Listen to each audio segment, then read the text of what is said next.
Here's how to replace a spark plug on a motorcycle. First, remove the spark plug wire. Now you never want to pull it by the wire. You always want to grab it by the bottom of the boot and pull it up so that you don't damage the electrical connection in here.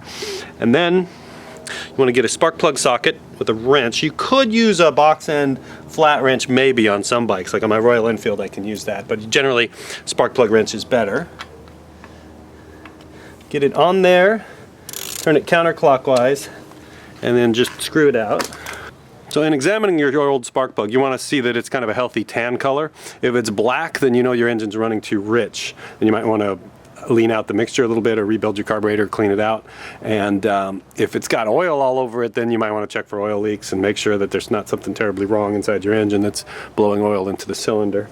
Now at this point, you could either clean up the old plug, check the gap between the electrode and this metal thing, or you could replace it with a new plug. I generally will replace it with a new plug and then keep the old plug as a backup plug. And carry it with me just in case something goes wrong with the new one. So this is the new spark plug.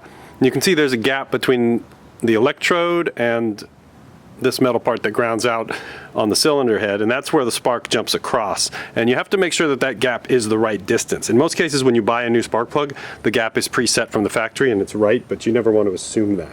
So there's something called a spark plug gapping tool, which I have here, and this one I happen to know should be right about that size. So if I put the gapping tool into the gap, it fits in there just a little bit tight, so I know that that's perfect and that's exactly what I need. If I needed to adjust it, you never want to jam a screwdriver in here and pry it open, because that might damage the electrode and scrape things up. So what you wanted to get is a spark plug gapping tool that's got little arms on it like this, and then you can use these little arms to grab onto here and bend it, either bend it out or bend it in to make it raise up and down to get the proper spark plug gap.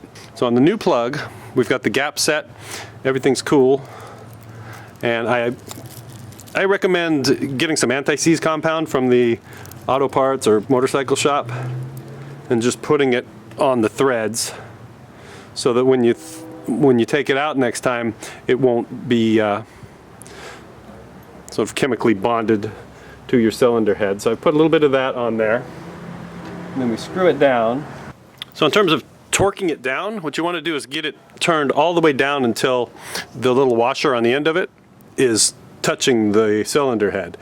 And then if it's an old spark plug that you're cleaning up and reusing, you want to turn it an 1/8 to 1/4 turn more once the washer has seated on the cylinder head. And if it's a new one, you want to turn it 1/2 turn after it's seated. So I've got it seated. You grab on it with a wrench. That's almost 1/2 turn, needs a few more clicks. That would equal a 1/2 turn. Then it feels pretty tight in there, but not super tight. You don't want to over torque it, because if you do, the bottom of the spark plug is made of steel and the cylinder head is made of lighter alloy, so the steel will win and it'll rip the threads out and ruin your head, and you'll have to rethread it. So once you've done that, I like to use a little bit of dielectric spark plug boot protector. So I just put that on the spark plug. That keeps moisture out and just helps it work better. Put a little bit of that on it. Snap the boot on it, and that's what it's all about. You're all done. New spark plug. And then of course kick it over and make sure that it runs before you take it out into the desert.